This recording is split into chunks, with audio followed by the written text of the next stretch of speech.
전직 대통령이 선거 예비 후보의 후원자로 전면에 나서는 보기 드문 일이 현실화됐습니다. 대구 사저로 들어간 뒤에 오늘 처음 영상 메시지도 냈습니다. 국정농단에 대한 사과나 반성은 역시 찾아볼 수 없었습니다. 윤두열 기자입니다. 전직 대통령 박근혜 씨는 지난달 대구 사저에 내려온 뒤 모습을 보이지 않았습니다. 매일 수백 명의 지지자가 찾아왔지만 만날 수 없었습니다. 지금 아예 안 나오시는 갑지. 나오는 게 한 뵙고 싶다. 그런데 사면 넉 달 만이자 사저에 온 지 2주 만에 동영상에 등장했습니다. 대구시장 출마를 선언한 유영하 변호사 유튜브 채널입니다. 국정농단과 탄핵까지 간 상황에 대한 사과나 반성의 메시지는 없었습니다. 오히려 자신의 고통을 강조했습니다. 그러면서 유영하 변호사가 가장 힘들고 고통스러웠던 5년을 함께한 사람이라고 했습니다. 유영하 예비후보의 후원회장을 맡게 된 것은 유영하 후보의 부탁도 있었지만 이심전심이었습니다. 유 후보를 자신의 정치적 대리인으로 여기는 듯한 발언도 했습니다. 못다한 이러한 꿈들을 저의 고향이자 유영하 후보의 고향인 이곳 대구에서 유 후보가 저를 대신하여 이루어 줄 것으로 저는 믿고 있습니다. 아직 정치적 야망을 버리지 않았고 세력화를 시도할 수 있다는 의미로도 읽힙니다. 저는 작은 힘이나마 보태 유영하 후보를 후원하겠습니다. 시민 여러분도 유영하 후보에게 따뜻한 후원과 지지를 보내주실 것을 부탁드립니다. 박근혜 씨는 2017년 청와대를 떠나며 진실은 반드시 밝혀지리라 믿는다고 강변했습니다.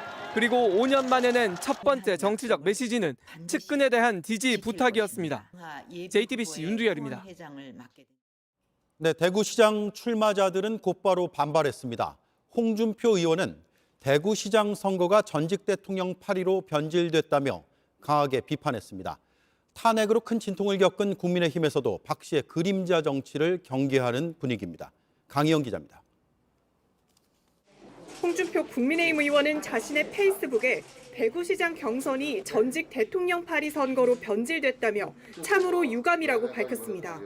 오늘 당 공천 신청자 면접이 끝나고도 비판 입장을 냈습니다. 좀 부적절합니다. 어떤 면에서 부적절하다고 보시는지? 그거는 기자 여러분들이 판단하십시오. 전직 대통령 박근혜 씨가 경선 경쟁자인 유영하 변호사를 공개적으로 지지한 것에 불편한 속내를 드러낸 겁니다. 대구시장에 출마한 이진숙 전 대전 MBC 사장도 이해할 수 없다며 대구 시민을 우롱하는 것이라고 비판했습니다.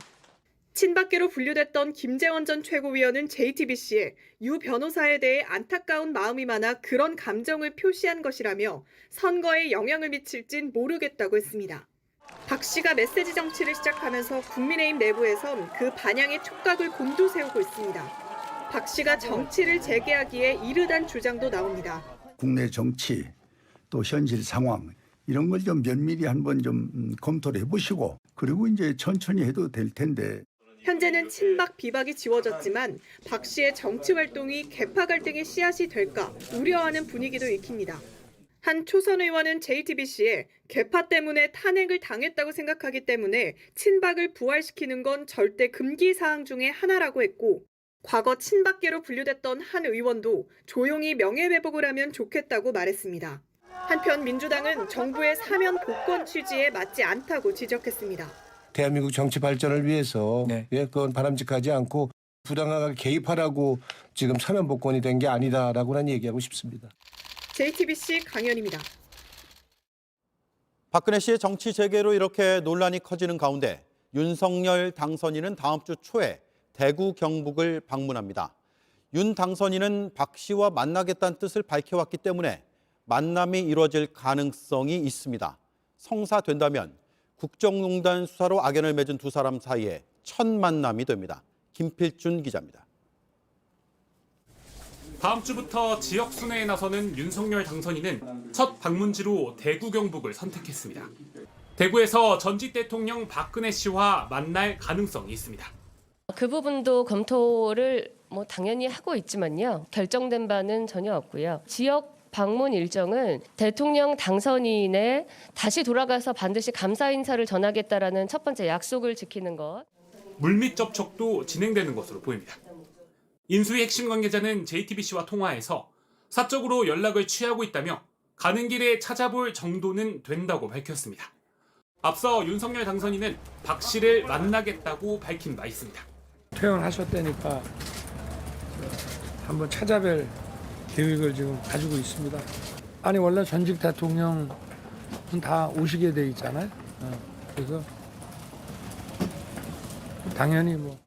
그동안 두 사람이 직접 만난 적은 없습니다. 시작은 악연이었습니다. 윤 당선인은 박근혜 정부 1년 차인 2013년 국정원 댓글 조작 사건 수사에 정권의 외압이 있었다고 폭로했습니다.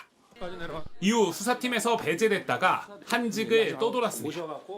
그러다 2016년 국정농단 특검 수사팀장을 맡아 박 씨에 대한 수사를 이끌었습니다. 윤 당선인은 국민의힘 대선 후보가 되고 나선 박 씨에게 미안함을 가지고 있다고 밝히기도 했습니다. 공직자로서 제 직분에 의한 일이었다 하더라도 정치적으로 또 정서적으로는 대단히 미안한 그런 마음을 인간적으로 가지고 있기 때문에. 만남이 성사된다면 자신이 수사를 지휘해 구속시켰던 박 씨에게 윤 당선인이 어떤 말을 할지 주목됩니다. JTBC 김필주입니다.